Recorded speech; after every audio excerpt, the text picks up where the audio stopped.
Bienvenidos al programa Contrapunto Liberal del Instituto Ecuatoriano de Economía Política, IEP. Somos un centro privado, independiente, sin fines de lucro, dedicado a la promoción de las ideas liberales clásicas, libertad individual, mercados libres, gobierno limitado, propiedad privada y Estado de Derecho, a través del análisis, investigación y difusión de políticas y soluciones para un Ecuador de personas libres y responsables. Como cada semana, nos encontramos hablando de los temas de coyuntura nacional, económicos y políticos con nuestro panel y nuestros invitados. Hoy nos acompaña como parte del panel Claudia Furiati, directora de comunicaciones del Instituto. Claudia, muy buenos días. Muy buenos días, estimada audiencia. Un gran placer estar de nuevo con ustedes en este inicio del año. Es un programa muy especial porque es el primero del 2022, el cual esperamos sea un año de reactivación en firme, como diríamos. Y bueno, parte de ello es el tema que tenemos para tratar hoy, porque la salud pública es fundamental en esto de una economía reactivada. Muchas gracias, Danilo. Gracias, Claudia. También nos acompaña en el panel Carlos Cobo, director de Desarrollo Institucional del Instituto. Carlos, buenos días.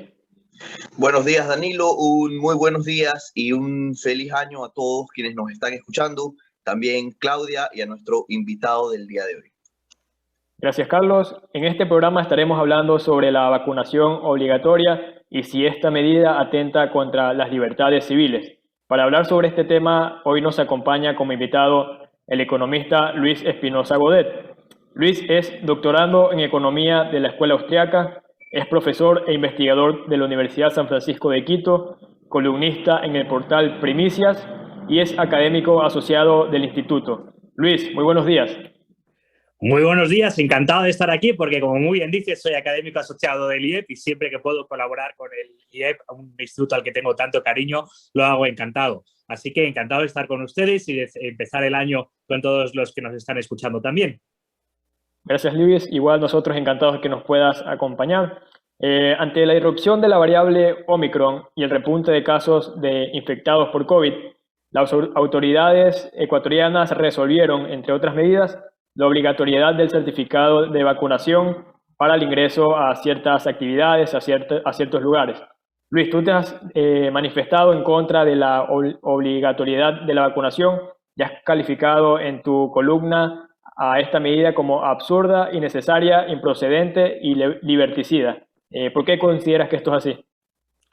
Bueno, vamos a empezar por el principio. Creo que la llegada de la pandemia ha sido en cierto modo un reto para gran parte del liberalismo y los pensadores liberales han tenido distintas posiciones, algunos que lo veían como una externalidad negativa, otros que lo veían. Y durante un cierto periodo, podemos estar hablando de los primeros meses del 2020, en cierto modo, el gran parte del liberalismo le dio cierta confianza a los gobiernos en que sabían lo que estaban haciendo cuando se nos dijo aquello de que íbamos a estar confinados por 2 semanas, repito, por 2 semanas era en principio, y que aquello iba a bajar la curva. Y entonces, aunque algunos liberales, el hecho de decretar arresto domiciliario, que era básicamente lo que era, estábamos todos encerrados en nuestras casas sin haber cometido ningún delito, pero aunque eso nos podía parecer una barbaridad, en el mundo del liberalismo básicamente hubo una cierta división y una cierta confianza. El problema es que 2 años después de eso,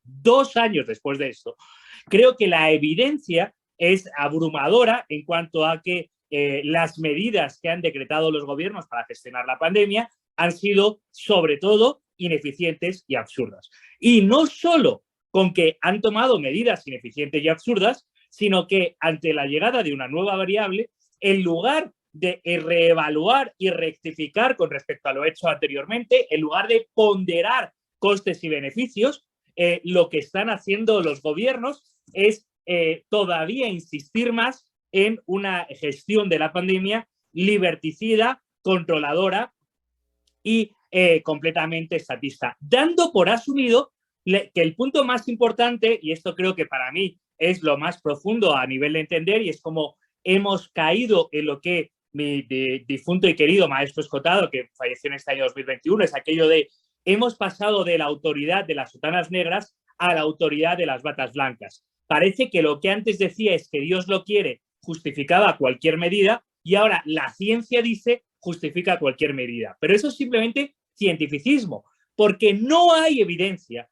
de que los países que han tomado medidas más restrictivas hacia la libertad personal, como los países que han tomado más restricciones hacia la circulación de las personas, sean países que tengan menos contagios por Omicron. No hay evidencia de que los países o las regiones que han tomado como medida el pasaporte COVID o las restricciones de no dejar acceder a los ciudadanos sean los países que tengan menos contagios por Omicron. O sea, no tenemos evidencia, pero sí sabemos que estas medidas tienen consecuencias para la economía. Sí sabemos que vivimos en un Ecuador tremendamente empobrecido, un Ecuador donde 1/3 de los ecuatorianos está por debajo de la pobreza, solo 1/3 de los ecuatorianos tiene empleo adecuado y evidentemente la última medida, la que tomó ayer el COE, que era dejar solo ir a trabajar al 50% de las personas. Por cierto, ¿dónde está el estudio científico que dice que tiene que ser el 50 y no el 60 o el 40? ¿Dónde está el argumento lógico que nos dice que solo yendo a trabajar el 50% de las personas no se van a contagiar? ¿Dónde está el argumento lógico cuando además vemos que van a trabajar en buses completamente llenos de personas y que ahí se supone que no se contagian? Es decir, no hay ninguna lógica en las medidas, pero sí hay un miedo de la ciudadanía que ante el miedo a que venga el Omicron busca chivos expiatorios y además, en este caso, los no vacunados, y además tiende a obedecer a las autoridades porque en un momento de miedo se tiende a producir la unión y a confiar. Pero 2 años después, las autoridades, los expertos han pedido cualquier prestigio y cualquier legitimidad para seguir restringiendo nuestras libertades. Luis, sobre este aspecto y centrándonos en el caso de Ecuador, ¿qué salida puede tener el ciudadano cuando se plantea la obligatoriedad de la vacunación, argumentando tanto que así lo dispone, o sea, lo facilita a un artículo de la Ley Orgánica de la Salud e igualmente la Constitución? O sea, se recurre a argumentación jurídica para poder poner, digamos, una política pública obligatoria por el bien de la ciudadanía, es el argumento del gobierno. Entonces, primero, ¿qué opción tiene el ciudadano en esto de deliberar si él le conviene o no, y si quiere o no, etcétera, su decisión individual para este? Creo que la argumentación contra la obligatoriedad de las vacunas es cuádruple. Es decir, tenemos argumentos por todo lado. Tenemos un primer argumento de pura lógica. Es decir, voy a volver a citar al añorado maestro Escotado, que una de sus frases más famosas es: de mi piel para adentro mando yo. Es decir, mis tratamientos médicos son mi responsabilidad y yo decido qué introduzco en mi cuerpo y qué no introduzco en mi cuerpo. Y es que es evidente que tenemos que tener derecho a decidir qué se nos inyecta y qué no se nos inyecta. Y el hecho de que estemos dando este paso diciendo que el gobierno va a decidir qué se nos inyecta es una auténtica barbaridad lógica y del principio básico del liberalismo, porque mi libertad empieza por decir sobre mí mismo, sobre mi propio cuerpo. Y puedo elegir vacunarme o puedo elegir no vacunarme. En segundo lugar, pero como es una pandemia, le afecta a los demás. Ese es un argumento absurdo en sí mismo. Porque si asumimos que las vacunas funcionan, es decir, que dan un nivel de protección razonable a cada uno de los vacunados, ¿qué más le dará a los demás ciudadanos que no están vacunados? Ya no hay externalidades como las habría si no hubiese vacunas, porque se está internalizando completamente. Es decir, los que decidan vacunarse tienen, según los estudios científicos, menos riesgos de padecer COVID. Sí, allá ellos, ese es su problema, no es un problema del conjunto de la ciudadanía. Y si decimos no, pero es que se pueden enfermar y eso cuesta dinero a la seguridad social y al Estado. Bueno, es que por ese argumento el Estado podría decidir cuánto nivel de verduras y frutas tenemos que comer cada semana, porque si engordamos podemos ser un peligro para el nivel de la salud pública. Es decir, evidentemente no se puede llevar ese argumento porque la externalidad del uso de los servicios públicos de la salud, precisamente por eso son públicos, que nosotros en el IES podríamos discutir si deberían ser públicos, pero si son públicos es para atender a todos, no a las enfermedades no culposas, porque la enfermedad por definición no es culpable. Es decir, aquel que decida no vacunarse tiene los mismos derechos de acceder a la seguridad social que los demás. Pero es que luego venimos a los argumentos jurídicos. Primero, siempre hay que distinguir derecho natural de derecho positivo. En cuanto al derecho natural, la idea de que el Estado pueda determinar que yo tengo que obligatoriamente vacunarme me sigue pareciendo una auténtica barbaridad.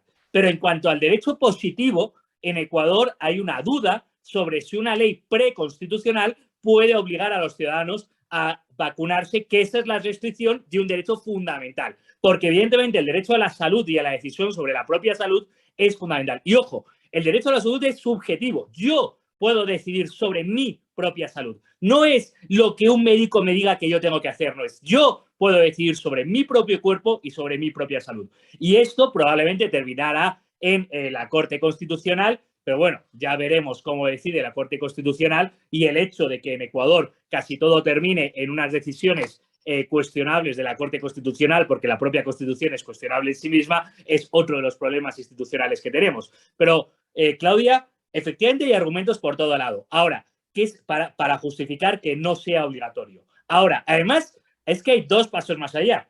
En torno al 80% de los ecuatorianos se han decidido vacunar de manera libre y voluntaria. Y además, si hacemos caso a lo que los mismos científicos decían al inicio, que era aquello de la inmunidad de grupo, ya está perfectamente alcanzada con el nivel de vacunas que además para la inmunidad de grupo hay que sumar a todos aquellos que han pasado la enfermedad, y ya estamos muy por encima de lo que nos decían. Ahora, ¿qué ocurre con los que no deciden vacunarse? En realidad es otra de esas obligaciones absurdas del Estado. No podemos olvidar que en Ecuador votar es en teoría obligatorio y tienes que tener el carnet de votación para hacer una serie de trámites jurídicos. De hecho, si no tienes el carnet de votación te conviertes en un ciudadano de segunda clase, un ciudadano discriminado, porque no puedes hacer trámites ante la administración pública. ¿Cuál es la realidad? El 20% de los ecuatorianos no votan en las elecciones. Se supone que es obligatorio, pero solo vota el 80%. Y ese otro 20% vive perfectamente entre periodos electorales sin tener su carnet de votación. Y tiene una vida perfectamente normal y funcional sin tener su carnet de votación, porque evidentemente nuestra vida no depende de los trámites ante el Estado, y en la vida civil, en la vida normal, no te exigen el carnet de votación para absolutamente nada. ¿Qué creo que puede ocurrir con el carnet de vacunación? Exactamente lo mismo. Que digan que es imprescindible, que no se puede, que es obligatorio, pero que los ciudadanos que decidan vivir una vida que podríamos llamar los libertarios al estilo Zoriania, es decir, ahí al margen del Estado, lo pueden seguir viviendo y puede no tener tanta complicación para ellos. Listo. Luis, muy buenos días. Primero, gracias por estar aquí compartiendo con nosotros. Yo primero quería hacer una aclaración, porque mientras tú hablabas acerca de la obligatoriedad de las vacunas, de hecho, cuando alguien habla en contra de esto, pues siempre salen las personas a decir, no, es que estos son un grupo de antivacunas o son anticiencia. Pero eso no es así. De hecho, en este panel estoy seguro que todos estamos vacunados y no estamos en contra de las vacunas, sino cuestionamos la obligatoriedad de las mismas. ¿Qué debemos seguir esperando? ¿3 vacunas, 4 vacunas, 5 vacunas más? ¿Hasta cuándo? Llega un punto donde ya debemos empezar los ciudadanos a cuestionar el por qué. Si ya estamos vacunados y decían que con el 80%, como tú lo mencionabas, ya íbamos a tener esa inmunidad de rebaño y todavía seguimos pues con estas restricciones, con el gobierno pensando en obligarnos nuevamente a vacunarnos, pues ya llega un punto donde debemos empezar a cuestionar este tipo de cosas. Yo quería preguntarte acerca de las restricciones del COE nacional que ha venido tomando. De hecho, como tú mencionaste en algún momento, ellos ponen aforos del 50, bajando del 75 al 50%, que no se puede, por ejemplo, hacer actividades con muchas personas en lugares públicos, limitando también aforos para reuniones privadas. Si bien esto afecta a las familias, afecta a la libertad del ciudadano, vamos a algo importante que tú también has mencionado, que es el tema de la economía de los ecuatorianos, la economía de las familias. Eso también se ve afectado y lo seguimos afectando todos los días si los ecuatorianos seguimos permitiendo que estas decisiones antitécnicas pues continúen. Yo quería preguntarte cuáles deberían ser entonces las decisiones del COE. ¿Qué debería hacer el COE entonces, en tu opinión, si no queremos afectar pues la economía de las familias? Muy bien, Carlos. En primer lugar, vamos a ir con el primer punto, ¿no? Ese de si estás en contra de la obligatoriedad de las vacunas, eres un antivacunas, un anticiencia y por tanto ya no tienes que hacer. Vamos a ver. Los liberales estamos siempre a favor de la libertad individual. Estamos a favor de que la prostitución no sea un delito. Estamos a favor de que el consumo de las drogas no sea un delito. Estamos a favor de que cada uno pueda seguir el tipo de dieta que desee. Estamos a favor de que cada uno pueda optar por la religión que desee. Y eso no nos convierte ni en prostitutas, ni en drogadictos, ni en judíos, musulmanes y seguidores del Dios de los últimos días, ni nos convierte en seguidores de la dieta keto, de la dieta vegana y de todas. No, estamos a favor de que cada uno elija lo que le dé la real gana. Y defender la libertad de aquellos que son precisamente utilizados como chivos expiatorios en la sociedad, de aquellos que son denostados, insultados en nuestra sociedad, aquellos que han decidido no vacunarse, es el elemento principal del liberalismo, porque aquí es muy divertido cómo aquellos que se llenan la boca hablando de la no discriminación son los primeros que ahora reclamen que se discrimine a los que no han decidido vacunarse. Bueno, pues los liberales sí que somos consecuentes con los que decimos y exigimos el respeto a todas las opciones de vida, incluso la de aquellos que han decidido no vacunarse, que están en su perfecto derecho de decidir lo que les dé la real gana sobre su cuerpo, su vida y su acción. Ahora, el COE se ha convertido en una especie de órgano administrativo autoritario. A mí me recuerda al Comité de Salud Pública. Aquí hay un problema con la traducción del francés de la palabra salud que dirigía Robespierre durante la Revolución Francesa. Es decir, el COE se ha convertido en un organismo administrativo, pero que de repente es el máximo poder en el Estado. Los juristas están haciendo muchos chistes diciendo que la pirámide normativa ya no está la Constitución en la cúspide de la pirámide, sino que están las resoluciones del COE. De repente, un órgano administrativo del que no sabemos absolutamente qué legitimidad tiene, está decidiendo sobre derechos fundamentales como el derecho de asociación y de reunión o el derecho de libre circulación, que no puede haber derecho más fundamental que el de circular libremente por la calle. Y ese derecho lo está restringiendo el COE con resoluciones administrativas. Es un disparate jurídico. Todo el edificio jurídico que nos habíamos dotado para defender nuestras libertades se va completamente. Pero no es solo eso.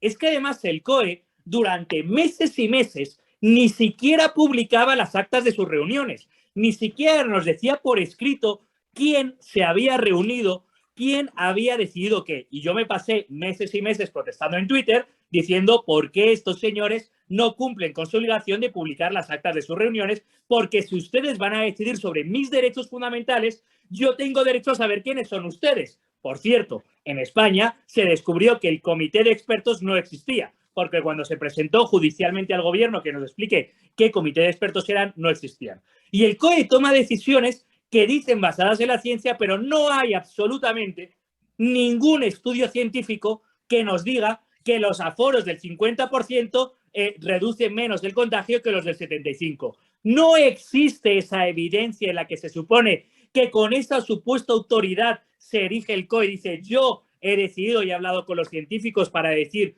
que esto es lo que tenemos que hacer. Simplemente no existe. Así que estamos viviendo en la tiranía de un organismo administrativo saltándose toda la normativa jurídica y decidiendo de manera completamente arbitraria, sin responder ante la ciudadanía, que eso es democracia. Precisamente inventamos las elecciones e inventamos el Parlamento para decir, si usted va a decidir sobre mi vida, yo tengo derecho a elegirle a usted y usted tiene que responder ante mí. Pues ahora no. Ahora hay un organismo administrativo que decide sobre nuestros derechos fundamentales y no tenemos ni la manera de criticarle o de saber quiénes son. Bueno, pues claro que es perfectamente criticable todo lo que está haciendo el COE, porque además no tiene motivos para explicarnos, no tiene argumentos para explicarnos por qué sus medidas perfectamente arbitrarias son las que sean. ¿Por qué? Y por poner aquello que más ha cabreado a los ciudadanos ecuatorianos, se supone que quemar un año viejo transmite el COVID. ¿Por qué quemar años viejos, que es la tradición, transmite el COVID? ¿Qué argumento tienen en contra de eso? Es que el humo del año viejo está lleno de virus, o sea, a mí que me lo expliquen. No tienen manera de explicar estas arbitrariedades absurdas que se les ocurre y que los ciudadanos se supone que tenemos que acatar calladitos y obedientes. Sí, señores los de SCOE, ustedes que son sabios porque saben de la ciencia, tenemos que no quemar años viejos, que es nuestra tradición, porque a ustedes les da la real gana. Que es, por cierto, que el COE es perfectamente inútil, porque además, otra vez, aplicar sus medidas son perfectamente inútiles, porque ahora dicen no puede haber aforo en los buses públicos. Pues evidentemente la gente tiene que ir a trabajar y la gente va a seguir montándose en bus. Y más 2 años después de la pandemia, que están completamente hartos de tanta arbitrariedad. ¿Qué deberíamos hacer? Yo lo que le pido al COE es lo más básico. Primero, le pido que sea transparente con los ciudadanos, publicando sus actas y no solo eso, publicando en qué argumentos supuestamente científicos basan sus supuestas medidas.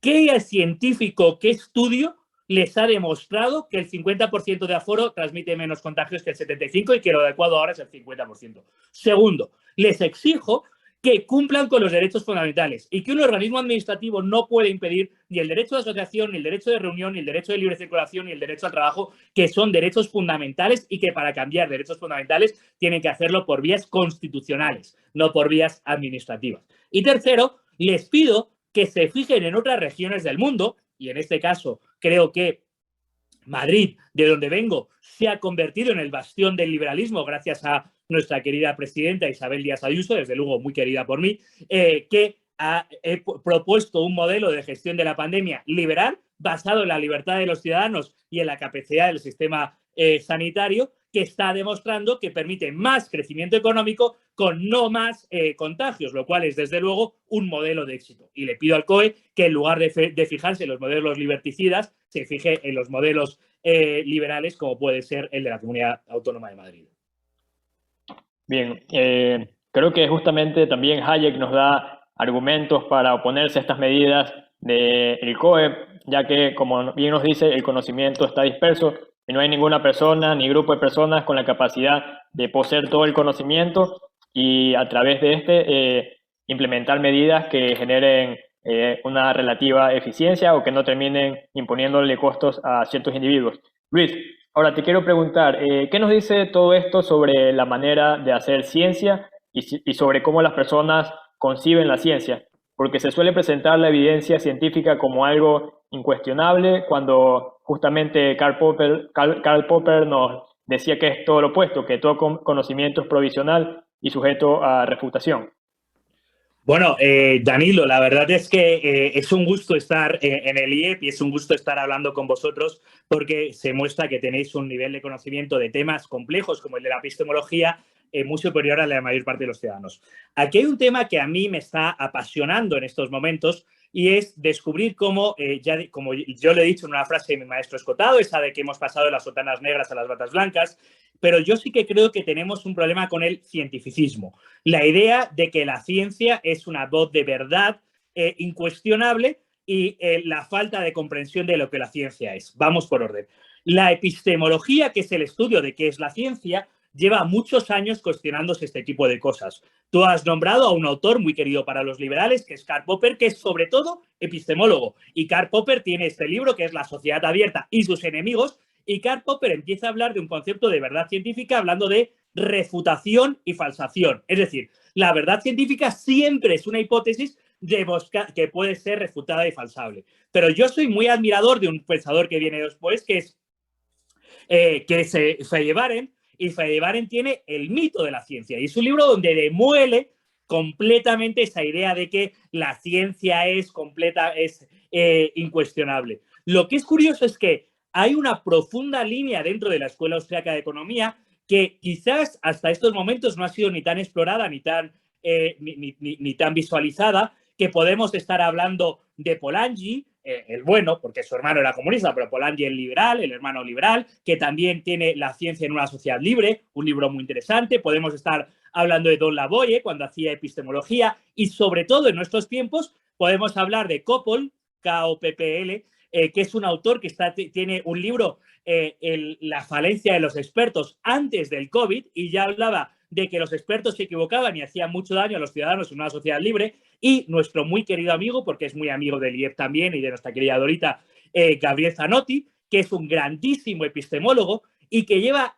décadas hablando del problema que tenemos con la ciencia como fuente de verdad incuestionable. Y Zanotti, un autor profundamente católico, dice: cuando hemos sustituido al Dios ciencia, la ciencia entendida como un resultado, esta es la verdad científica, y no la ciencia entendida como un proceso de descubrimiento de la verdad, qué es lo que es.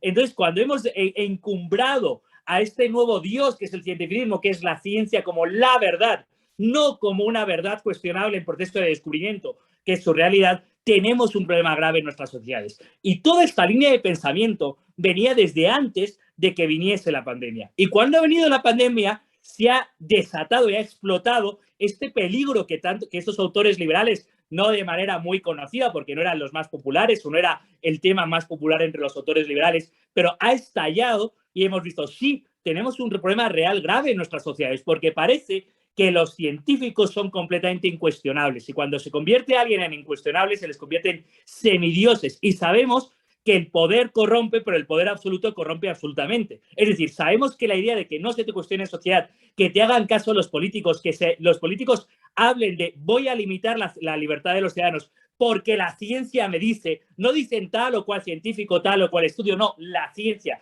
como si fuese una conclusión incuestionable. Creo que todo este proceso es uno de los problemas más importantes que hemos visto en nuestra sociedad en nuestro tiempo y que hay una larga línea de pensamiento que ya venía denunciando pero que quizás no ha sido tan reconocida y que ahora yo creo que es muy importante reconocer y señalar. Primero, reivindicar toda esta larga línea de pensamiento epistemológico liberal, que es muy larga y que a día de hoy es probablemente las líneas de epistemología más importantes dentro de la filosofía, pero además reivindicar a estos autores y sobre todo hacerles caso. Oiga, mucho cuidado con creer que hay una verdad, porque precisamente como tú bien dices, y has citado primero a Hayek, los liberales creemos que la verdad objetiva es un proceso de descubrimiento que además se hace poliédricamente cada uno de nuestros puntos de vista. Y cada uno tenemos bits de conocimiento únicos, que es propio de cada uno de nosotros, y cada uno de nosotros tenemos valores, es decir, manera de ordenar el conocimiento única de cada uno de nosotros. Luego, ¿es mejor o no es mejor seguir esta medida? Bueno, cada uno de nosotros podrá decidir, igual que cada uno de nosotros decide si decide comer carne, pescado o fruta, igual que cada uno de nosotros decide si consumir alcohol o no, o si decide fumar un cigarrillo 40 cada día. Eso es una decisión y libertad que en función de nuestra situación vital y de nuestro conocimiento particular decidiremos sobre nuestro propio cuerpo. Luis, ahora te quiero preguntar, me parece que con esta pandemia y con ciertas tendencias como la de lo políticamente correcto, los individuos están cediendo muy fácilmente ante atropellos contra sus libertades más fundamentales. Y creo que aquí existe un problema sobre, primero, la concepción de lo que es la libertad individual y además sobre la naturaleza del Estado y por qué es importante limitar sus funciones. ¿Cuál es tu opinión sobre esto? Bueno, yo quizás me voy a justificar ahí mismo, voy a decir, yo creo que hay que distinguir muy mucho aquella cesión de las libertades individuales de marzo del 2020, cuando nos restringieron absolutamente toda libertad, porque la libertad fundamental es la libertad de circulación, a aquellas restricciones en enero del 2022, ya 2 años después, ya con un montón de experiencia acumulada, que todavía siguen queriendo restringir nuestras libertades. Es curioso porque hemos llegado a vivir cosas tan increíbles como que Facebook censuraba a aquellos que ponían información como que el virus había salido del laboratorio de Wuhan, sobre eso, de Wuhan en China, sobre eso el libro de Matt Ridley, también un querido amigo liberal, querido para los liberales, el libro de Matt Ridley demostrando que sí salió de China. Es decir, no solo es que hemos admitido la censura, sino que hemos admitido la censura sobre la mentira, lo cual es tan sorprendente como que hay cosas que parece que no se pueden poner en redes sociales porque te silencian, ¿no? Así que el nivel de atropello que hemos vivido a las libertades que hemos vivido durante la pandemia, desde luego para mí hubiese sido inimaginable. Si tú me preguntas en el 2019, oye, vamos a llegar a admitir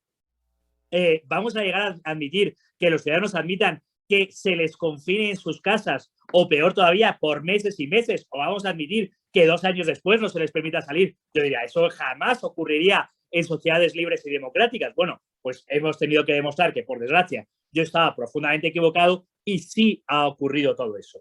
Yo creo que hay explicaciones muy racionales. Evidentemente, aquí el elemento fundamental del que no solemos hablar es el miedo y por eso creo que durante el inicio de la pandemia, durante el año 2020, los distintos autores liberales han presentado distintas perspectivas porque es verdad que ante el miedo la sociedad tiende a cerrarse sobre sí misma, tiende a buscar un chivo expiatorio al que echarle la culpa y tiende a asumir lo que dice el poderoso. Por eso, en los ejércitos, que es lo que uno utiliza cuando el grupo está en una situación de peligro real, no se cuestiona la autoridad de los ejércitos, se sigue un principio de ordeno y mando y lo que dice el general. ¿Por qué? Porque evidentemente tenemos miedo, nos agrupamos entre nosotros, nos protegemos como grupo, hacemos caso a la autoridad.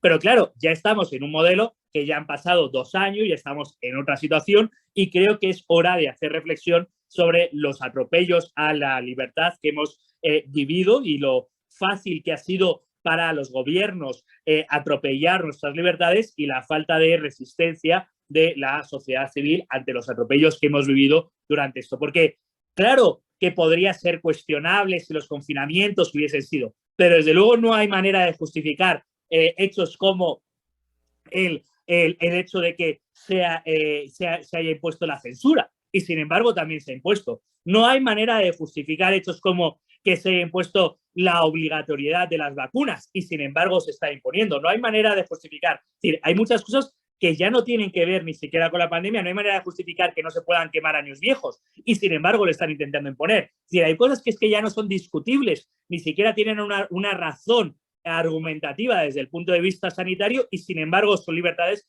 a que también hemos seguido. Esto en realidad es relativamente habitual en la sociedad históricamente, es decir, las constituciones tienen en todo caso una salvaguardia que son estados de excepción, estados de sitio, como se suele llamar en nuestro tipo de derecho, y dicen, oye, sí, normalmente funcionamos de esta manera, pero cuando viene un peligro muy grave, ciertas libertades se pueden restringir por este peligro. Estos son los estados de excepción y estados de sitio. Claro, los estados de excepción y estados de sitio tienen sus propios procedimientos y no es normal que duren durante 2 años. Y ya llevamos 2 años viviendo esta especie de congelamiento de nuestras libertades y desde luego yo lo considero un total abuso del poder. Luis, referido a lo que es investigaciones serias, justamente casi tenemos 1 año de que ustedes en la Universidad San Francisco de Quito llevaron adelante una investigación sobre la posibilidad de un modelo de distribución de vacunas, que en ese momento era todo casi un desafío, de manera conjunta desde la sociedad, o sea, desde los privados con acción pública. Y ahí mencionaban el factor flexibilidad. ¿Crees tú que actualmente pudiéramos buscar una medida parecida, no aplicado a la distribución, sino a la parte de un poco de la toma de decisiones sobre la política de salud pública, pero también con intervención de privados para mejorar la efectividad y tomando en cuenta esta palabra clave que es la flexibilidad, o sea, no ser arbitrario en la toma de decisiones y siendo así, por ejemplo, desde la Universidad de San Francisco de Quito están actualizando esto, están procurando investigar sobre esto. Muy buena pregunta, Claudia. Estoy muy contento de que me la hagas, porque es bastante sorprendente. Mirad, yo entiendo que la vacunación masiva era uno de los elementos prioritarios durante las primeras fases de la pandemia, ¿no?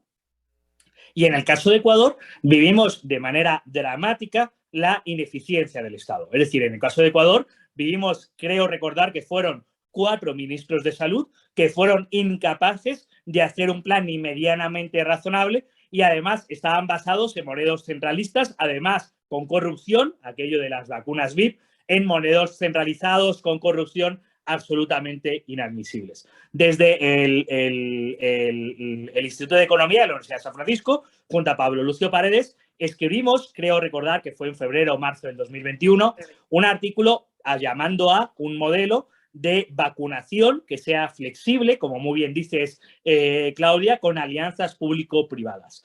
Cuando llegó el gobierno de Lasso al poder, creo que fue absolutamente muy encomiable, muy celebrable el plan de vacunación que se implementó, que no era exactamente el plan de vacunación que nosotros propusimos, pero que sí era un plan de vacunación que contaba con la asistencia y la ayuda de la sociedad civil, que contaba con la ayuda de las empresas privadas, un plan más basado en la voluntariedad, y es un plan que ha sido un modelo de éxito para América Latina y para el mundo. Un plan basado en la libertad y en la voluntariedad, en la colaboración y no en la obligatoriedad. Un modelo de éxito.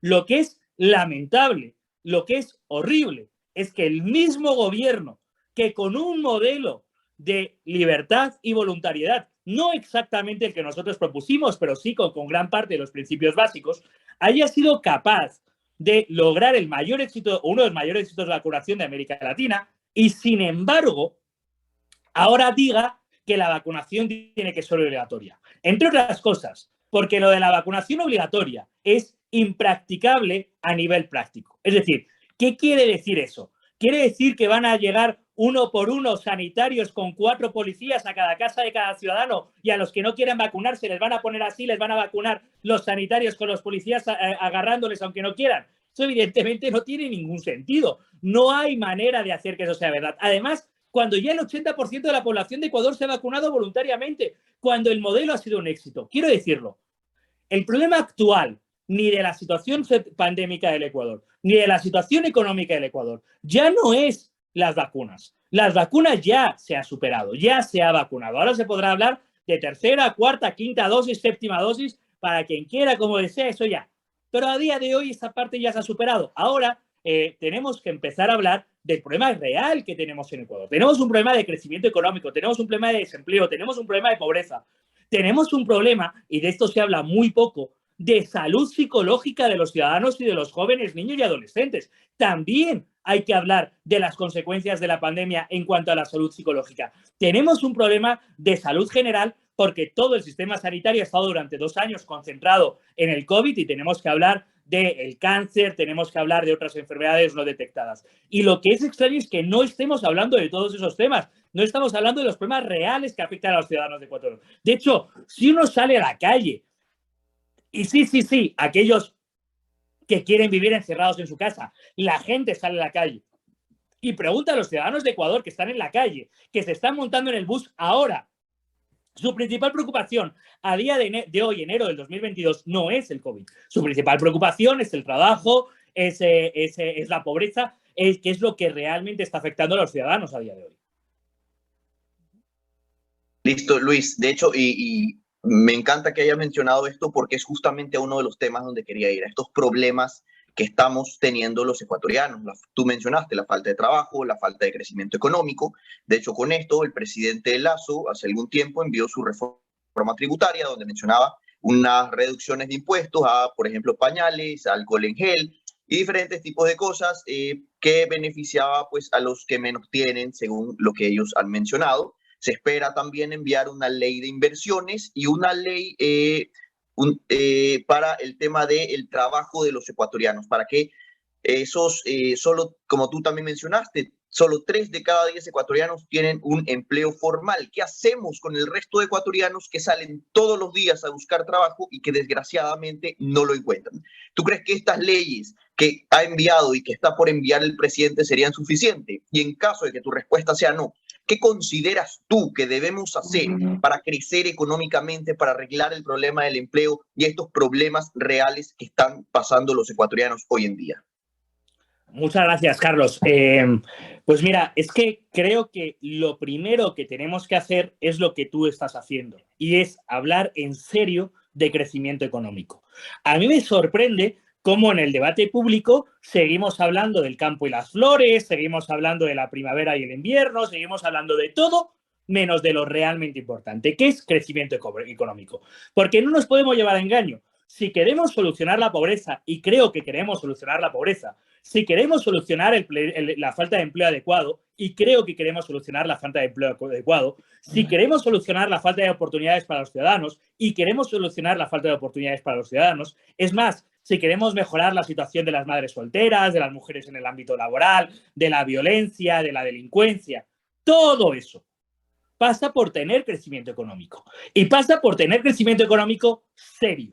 Y creo que los ciudadanos no son conscientes de lo dramáticos que son los datos. En el año 2019, Ecuador tenía menos PIB per cápita que en el 2014. Es decir, en el 2019 estábamos peor que en el 14. En el año 2020, la economía bajó casi un 8%. Y en el año 2021 ha crecido un 3,5%, y está el gobierno aplaudiendo. Perdona, pero es que el crecimiento poblacional de Ecuador es del 1,7% anual. Así que en realidad, con el crecimiento del 2021 no has compensado ni siquiera, o casi no has compensado, sí que lo has compensado por poco, el crecimiento poblacional del 2020 y 2021. De tal manera que seguimos en inicios del 2022 y todavía tenemos un 7% menos de PIB per cápita que en el 2014. 14. Y aquí nadie está hablando en serio de generar crecimiento económico. Aquí nadie está hablando en serio de la ley de atracción de inversiones. Aquí nadie está hablando en serio, ya no te voy a hablar de bajar los impuestos, de al menos simplificar la tramitología burocrática de los impuestos. Aquí nadie está hablando en serio de reducir la tramitología del Ecuador, que sigue en el puesto 177 del mundo, donde es más difícil crear una empresa. Aquí nadie está hablando en serio de un plan estructural de la administración pública para hacerla mucho más eficiente, para intentar pagar por objetivos y por eficiencia. Aquí nadie está hablando en serio de una ley laboral que permita generar riqueza. Y al final lo único que tenemos es que a esos 2/3 de ecuatorianos que no tienen empleo adecuado, en lugar de al menos dejarles en paz, el Estado está constantemente fastidiándoles. El Estado está constantemente hostigándoles, decomisando, robando de manera legal, pero robando la mercancía que venden los trabajadores informales, persiguiendo a quienes intentan ejercer actividad económica sin toda la tramitología que el Estado les obliga. Así que, claro, Carlos, que ese es el elefante en la habitación, porque al final todos los demás problemas no van a tener solución si no empezamos a hablar de crecimiento económico. Y aquí parece que no se habla en serio del crecimiento económico. El presidente Lasso habla de que va a subir $25 el salario básico, pero no habla de los 2/3 de ecuatorianos que ni siquiera llegan a ganar el salario básico, que es el verdadero drama de la población. Nos podrá parecer poco o mucho el salario básico, evidentemente nos parece suficiente, pero ¿qué ocurre con los 2/3 de ecuatorianos que ni siquiera alcanzan ese salario básico? Así que, efectivamente, tenemos un problema grave. Y aquí, en lugar de empezar a hablar de pobreza y de crecimiento económico, seguimos hablando de obligatoriedad de las vacunas o de qué. Y fíjense lo inmoral que es. Teniendo en cuenta que la inmensa mayor parte de los ecuatorianos no tiene empleo adecuado, lo que decide el COI es que ahora, en enero del 2022, solo vayan a trabajar la mitad de los que tienen empleo adecuado. Es decir, por si fuese poco que solo 1/3 tiene empleo adecuado, ahora solo va a trabajar la mitad de ese tercio. Es decir, solo el 15% de los ecuatorianos les va a permitir el COI estar trabajando. ¿Cómo va a producir el país? ¿Cómo vamos a salir adelante? ¿Cómo vamos a crecer económicamente si nos impiden trabajar?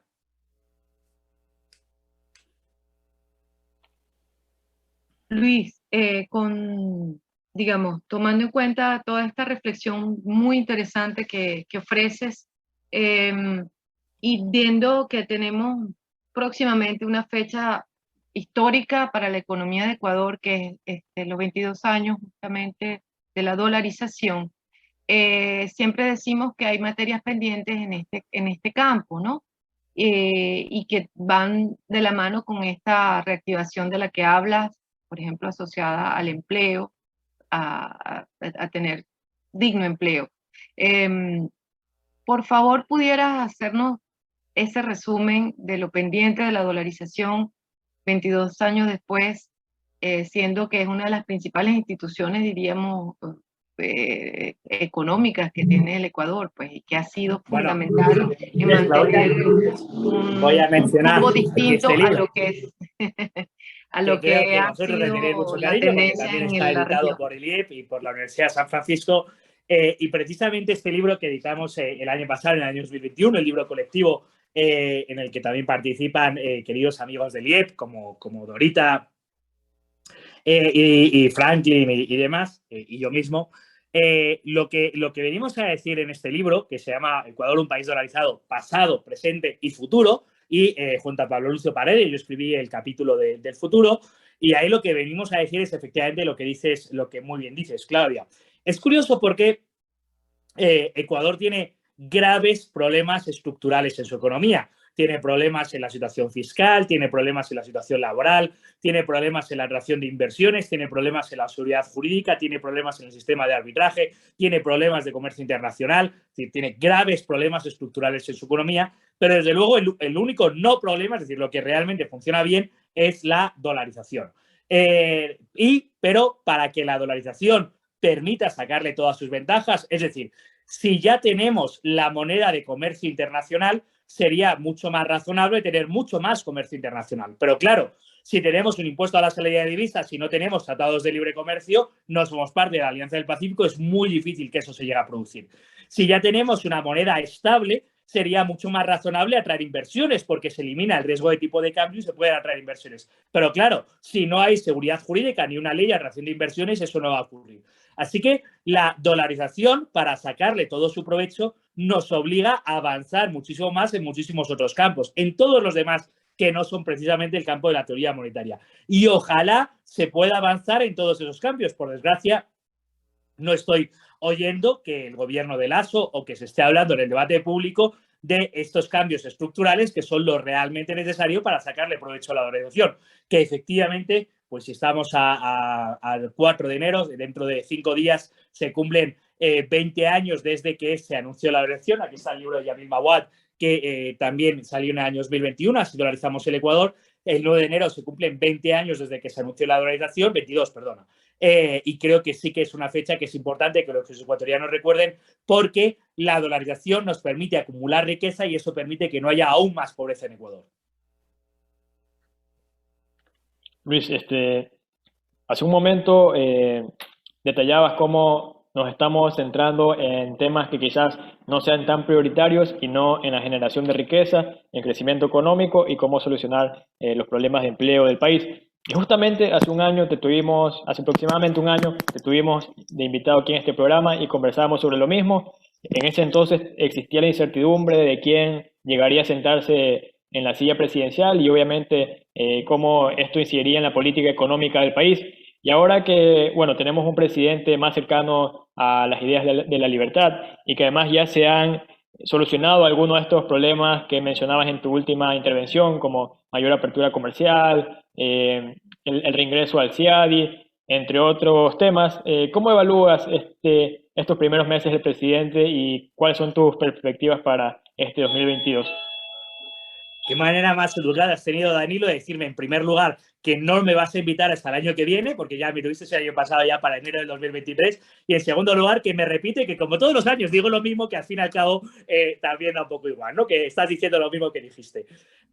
Danilo, yo la verdad, mi análisis del gobierno de Lasso, por desgracia, no es entusiastamente favorable, sino que es moderadamente favorable. ¿Qué quiere decir? Creo que el gobierno de Lasso ha tenido éxitos, como en el plan de vacunación, como en el ingreso al CIADI y algunos pequeños avances en las líneas del liberalismo, pero creo que no hemos visto ni las grandes reformas estructurales, y eso entiendo que es porque no hay mayoría en la Asamblea, pero es que ni siquiera hemos visto los avances en las reformas de la administración pública. No hemos visto una reducción del presupuesto del Estado para el año 2022 que realmente sea significativa, ni hemos visto una reestructuración y un plan de incentivos de la administración pública. No hemos visto una reestructuración de la tramitología, ni hemos visto una reducción significativa de la tramitología, ni un avance ni siquiera en esa dirección.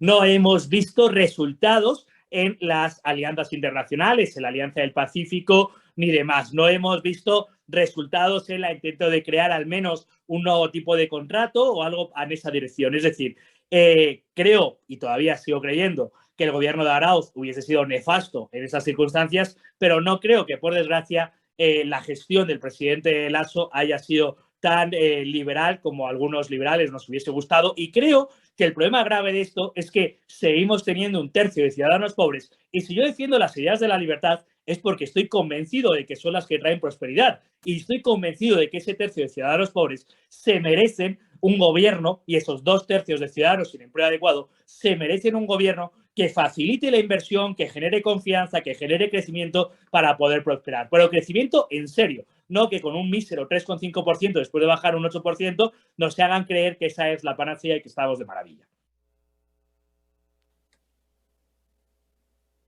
Tú mencionabas, Luis, también en tema de vacunación, el caso o de manejo de la pandemia, el caso de la Comunidad de Madrid, como un ejemplo de políticas liberales.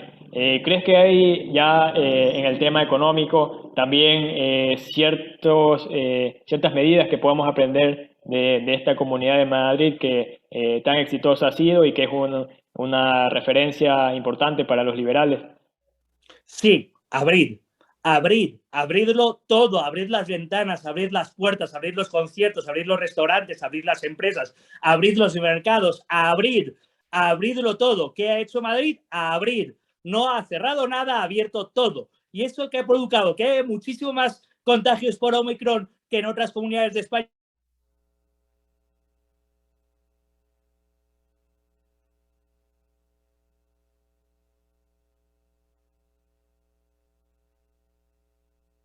Y que los ciudadanos decidan si se sienten seguros para acudir a restaurantes, a conciertos, a la calle, que ya es hora. Así que sí, abrir. Es tan sencillo como eso, mejor dicho, no cerrar, porque los ciudadanos lo que quieren es abrir, pero los gobiernos les obligan a cerrar. Así que no obligar a los ciudadanos a cerrar. Con eso es suficiente. No fastidiar. El principal consejo para cualquier gobierno es, por favor, no fastidie. Con que no nos fastidien ya sería un gran paso adelante. Efectivamente, y bueno, Luis, para ir cerrando, quisiera solicitarte un último mensaje, como ya Claudia mencionó en la introducción de este programa. Este es el primer programa del año, entonces quisiera pedirte un mensaje para todos nuestros oyentes sobre este inicio de año, este 2022, y un poco a modo de conclusión de lo que hemos conversado durante todo el programa.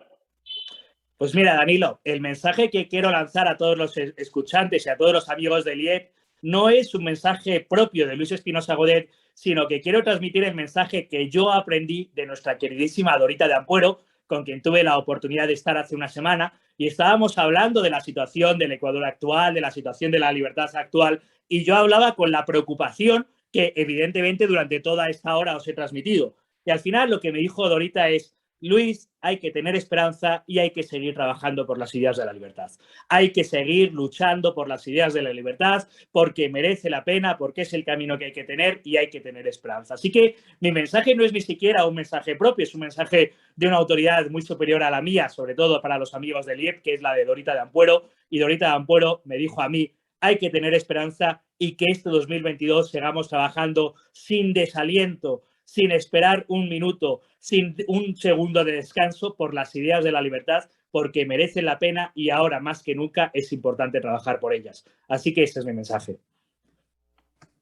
Muy bien, Luis, te quiero agradecer por habernos acompañado en este programa. Hemos conversado sobre temas muy interesantes y la verdad ha sido un gusto escuchar tu posición sobre este tema tan polémico y que ha dado tanto que hablar últimamente en redes sociales y en otros ámbitos. También quiero agradecerles a Carlos y a Claudia por haber estado en este programa y a Radio Morena por el espacio. Luis, nuevamente agradecerte y asimismo agradecerle a todas las personas que nos han escuchado. Nos vemos el próximo martes en su programa Contrapunto Liberal. El siguiente es un espacio publicitario